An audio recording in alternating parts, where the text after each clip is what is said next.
Magandang araw mga lods. Ako nga pala si Mahinang Nilalang TV. Paki-like and share naman ang ating mga videos.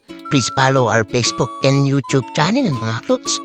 Ngayon, dahil tapos na ang ating kubo-kubuhan at luto-lutuan, magsisibak naman tayo ng rawin mga lods. Ayan, nakakita nga pala ako ng tumpok ng mga bulok na kabayan. Itong kawayan nga pala na ito galing to dun sa pantang likuran namin. Kaysa naman masayang lang. Sabay, kinuha ko na. Yan nga pala ang aking ina. Busy siya sa kanyang pagsampay. Yan pala si Marites. A.K.A. Aling Imelda.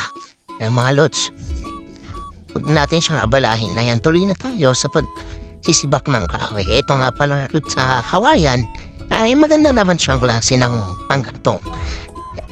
Ano siya mga lods? Paliyab naman. Kaya nga lang, mabilis maubos at medyo mausok. At para siyang yung kakilala mo na yung una, pasiklab, pasabog, mainit. Pero maya-maya, mga ilang panahon, iwanan lang niya sa ere. Di mo alam, ubos na pala siya. Iksawa na pala siya sa'yo. Kaya mga lods, ingat-ingat tayo sa mga taong ganyan. Ay, ano ba sinasabi ko? Di ba kawayan itong pinag-uusapan natin? Marik napunta sa maling tao. Yan mga lods, after 3 hours, ayan na nga pala, sobrang dami ko nang nasibak. Di ba na pinakita lahat kasi masyadong haba yung ating video. Ayan nga pala, tuloy-tuloy na yan. Napakarami kong nasibak na kahoy. Medyo pagod na ako dyan mga lods.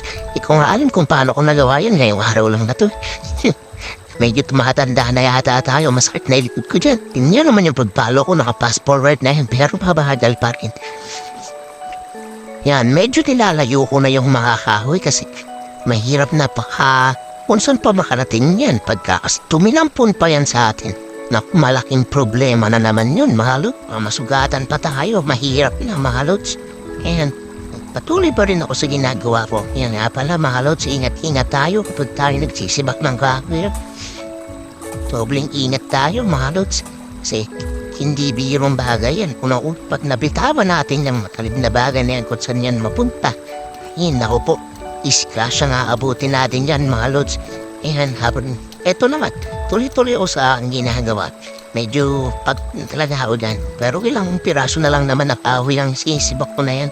At patatapos na ako sa wakas. Pagka-alas-is na yan ng umaga, pero parang malamig pa rin. Palamig kasi nung mga panahon na ginagawa ko yan. Habang, ayan, tuloy-tuloy ako sa aking ginagawa. At bigla na lang, nung pagpalo ko, ayan na mga lods. At tumigil ang mundo. Ayan na, nangyari na yung kinakatakutan ko. Muntik na akong tamaan dyan mga lods. Konting-konti na lang talagang kinamahan ako ng konti dyan. Hindi pala ako konti marami. Kung tinamahan ako sa mukha nun, sigurado biyak ang mukha ko dyan sa lakas nung pagtama ba naman nung kahoy na yun. Kaya mga lods kayo, pagka may gagawin kayo mga bagay, magdoble ingat. Mahirap ng mga aksidente mga lods. At kanya pala yung aking tatay sumisilip.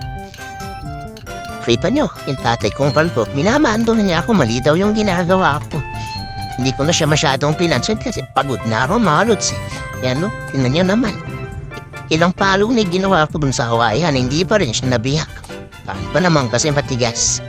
Ano kasi yung mga puno, medyo makapal yung loob. Kaya pinalo-palo ko, alam mo naman talaga malakas. Pinalo-palo ko pa nga eh. Ilang pokpok ng kawayan. Inagawa ko pero paparin. Matigas talaga yung kawayan na yun. Pero konti na lang naman matatapos na rin tayo.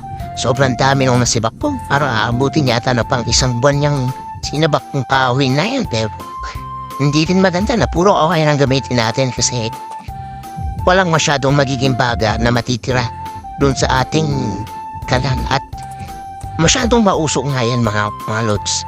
Shoutout nga pala sa aking mga kapitbahay. Pasensya na kayo kapag ako nagluluto at masyadong mausok. Kawayan kasi yung ginagamit ko. Kaya mga lods, maraming salamat muli. Ako sa Mahinang Nilalang TV. Huwag niyong kakalimutan, paki-like and share ang ating mga videos at follow na rin ang aking mga social media accounts. Maraming salamat sa inyong panonood.